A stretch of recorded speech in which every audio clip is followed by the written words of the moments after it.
வாழ்க வளமுடன். நான் உங்கள் ஜோதிடர் குபேந்திரன் பேசுகிறேன்.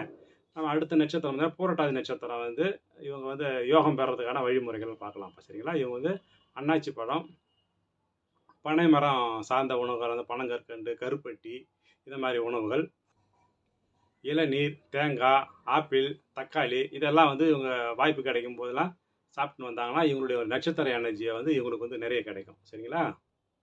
இவங்களுக்கான விருட்சம்னு பார்த்தீங்கன்னா தேமாவும் வேப்ப மரமும்.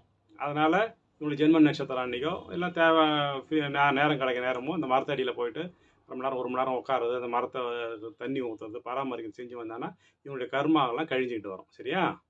இவங்க பூரட்டாதி நட்சத்திரக்காரனுடைய பட்சி பார்த்தீங்கன்னா உள்ளானும் கோட்டானும். அதனால் இந்த படத்துங்களை வந்து பார்க்கலாம். ஏன்னா கோட்டாங்கிறது வந்து மற்றவங்களுக்கு ஒன்றா இது இந்த இது துரதிர்ஷ்டமாக அதை யோசிக்கலாம். ஆனால் இந்த நட்சத்திரத்துக்காக நல்ல வைப்ரேஷனை கொடுக்கும். இதை பயன்படுத்தி நன்மை அடையும்.